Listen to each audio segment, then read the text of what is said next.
All members of the Kingdom Animalia need oxygen to make energy. Oxygen is compulsory. Without oxygen, we die. But as you know, the byproduct of the process that keeps us all alive, cellular respiration, is carbon dioxide, or CO2, and it doesn't do our bodies a bit of good. So not only do we need to take in the oxygen, we also gotta get rid of the CO2. And that's why we have the respiratory and circulatory systems to bring in oxygen from the air with our lungs, circulate it to all of our cells with our heart and arteries, and collect the CO2 that we don't need with our veins, and dispose of it with the lungs when we exhale.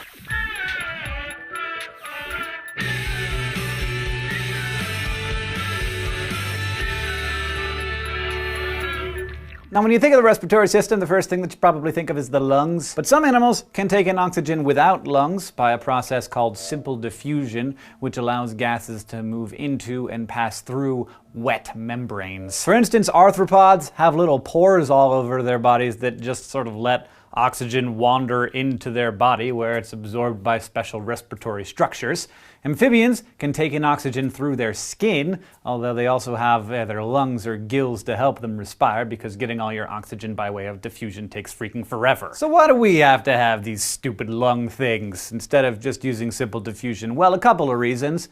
For starter, the bigger the animal, the more oxygen it needs, and a lot of mammals are pretty big. So we have to actively force air into our lungs in order to get enough oxygen to run our bodies. Also, mammals and birds are warm-blooded, which means that they have to regulate their body temperatures, and that takes many, many calories, and burning those calories requires lots of oxygen. Finally, in order for oxygen to pass through a membrane, the membrane has to be wet. So for a newt to take oxygen in through its skin, the skin has to be moist all the time, which, for a newt isn't a big deal, but, I don't particularly want to be constantly moist. Do you? Fish need oxygen too, of course, but they absorb oxygen that's already dissolved in the water through their gills. If you've ever seen a fish gill, you'll remember that they're just sort of a bunch of filaments of tissue layered together. This gill tissue extracts dissolved oxygen and excretes the carbon dioxide. Still, there are some fish that have lungs, like lungfish, which we call lungfish because they have lungs, and that's actually where lungs first appeared in the animal kingdom. All animals from reptiles on up respire with lungs deep in their bodies, basically right behind the heart. So while us more complex animals can't use diffusion to get oxygen directly, our lungs can. Lungs are chock full of oxygen-dissolving membranes that are kept moist with mucus. Moist with mucus. Another great band name. The key to these bad boys is that lungs have a ton of surface area, so they can absorb a lot of oxygen at once. You wouldn't know from looking at them, but human lungs contain about 75 square meters of oxygen-dissolving membrane. That's bigger than the roof of my house. And the simple diffusion that your lungs use is pretty frickin' simple. You and I breathe oxygen in through our nose and mouth. It passes down a pipe called your larynx, which then splits off from your esophagus and turns into your trachea, which then branches to form two bronchi, one of which goes into each lung. These bronchi branch off again, forming narrower and narrower tubes called bronchioles. These bronchioles eventually end in tiny sacs called alveoli.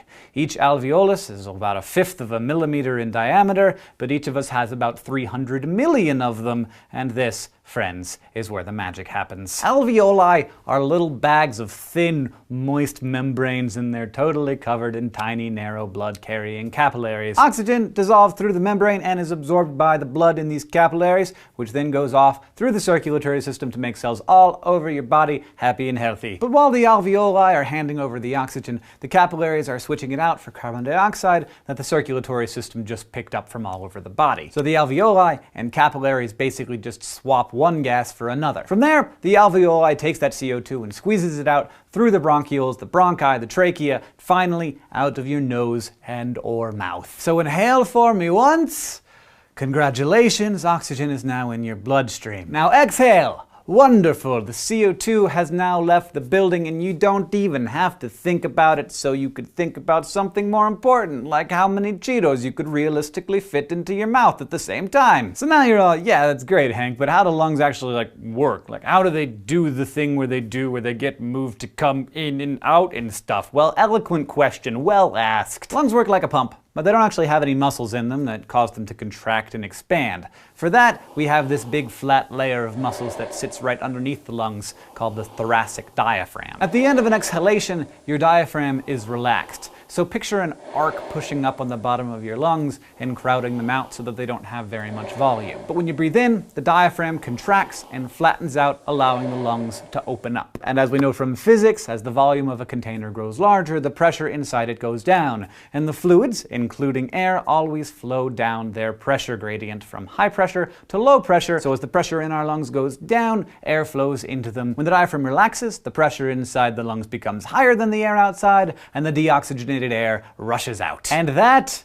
is breathing. Now, it just so happens that the circulatory system works on a pumping mechanism just like the respiratory system, except instead of moving air into and out of the lungs, it moves blood into and out of the lungs. The circulatory system moves oxygenated blood out of the lungs to the places in your body that needs it, and then brings the deoxygenated blood back to your lungs. And maybe you're thinking, well, what about the heart? Isn't the heart the whole point of the circulatory system? Well, settle down.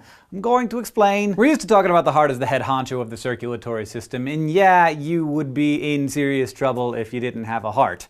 But the heart's job is to basically power the circulatory system, move the blood all around your body, and get it back to the lungs so that it can pick up more oxygen and get rid of the CO2. As a result, the circulatory system of mammals essentially makes a figure eight.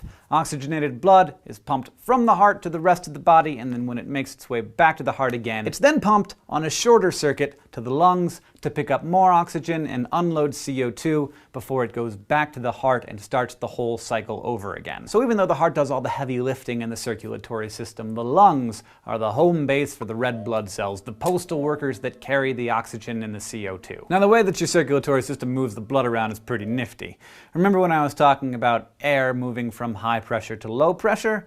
Well, so does blood. A four-chambered heart, which is just one big honkin' beast of muscle, is set up so that one chamber, the left ventricle, has very high pressure. In fact, the reason it seems like the heart is situated a little bit to the left of center is because the left ventricle is so freaking enormous and muscly. It has to be that way in order to keep the pressure high enough that the oxygenated blood will get out of there. From the left ventricle, the blood moves through the aorta, a giant tube, and then through the arteries and blood vessels that carry the blood away from the heart to the rest of the body. Arteries are muscular and thick-walled to maintain high pressure as the blood travels along. As arteries branch off to go to different places, they form smaller arterioles, and finally, the very little capillary beds, which through their huge surface area facilitate the delivery of oxygen to all of the cells in the body that need it. Now, the capillary beds are also where the blood picks up CO2. So from there, the blood keeps moving down the pressure gradient through a series of veins.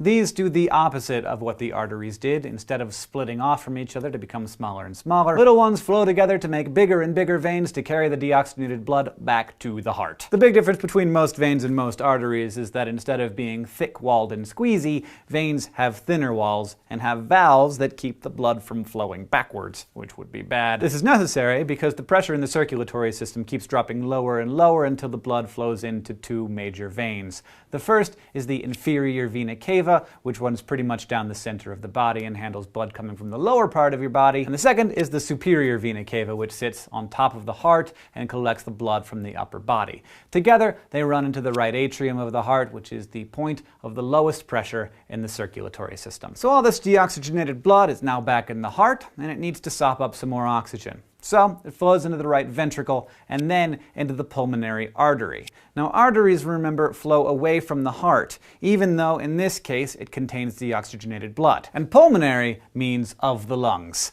So you know that this is the path to the lungs. After the blood makes its way to the alveoli and picks up some fresh oxygen, it flows to the pulmonary vein. Remember, it's a vein because it's flowing to the heart, even though it contains oxygenated blood. And from there, it enters the heart again, where it flows into the left atrium, and then into the left ventricle, where it does the whole body circuit again and again and again and again. And that is the way that we work. Our hearts are really efficient and awesome, and they have to be because we're endotherms, or warm-blooded, meaning that we maintain a steady internal temperature. Having an endothermic metabolism is really great because you're less vulnerable to fluctuations in external temperature than ectotherms or cold-blooded animals. Also, the enzymes that do all the work in our bodies operate over a very narrow range of temperatures. In humans, that ranges between 36 and 37 degrees Celsius. But the trade-off is that endotherms need to eat constantly to maintain our high metabolisms and also create heat. And for that, we need a lot of oxygen, hence the amazing, efficient four-chambered heart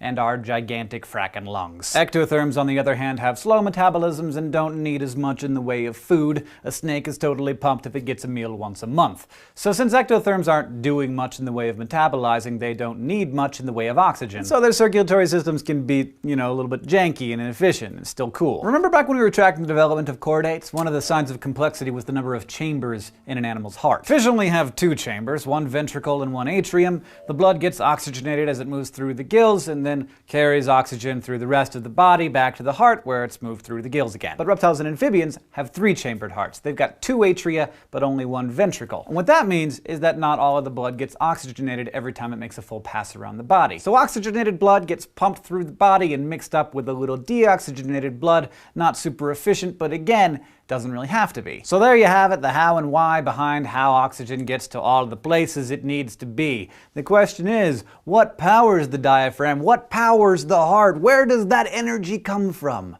Well, it comes from the digestive system, and that's what we're going to be talking about next time. Thanks for watching this episode of Crash Course Biology. If you want to go review any of the stuff we talked about today, click over there. It's all annotated up for you. Thanks to everyone who helped put this episode together. If you have any questions or ideas or thoughts, please leave those in the comments below or on Facebook or Twitter, and we will do our best. See you next time.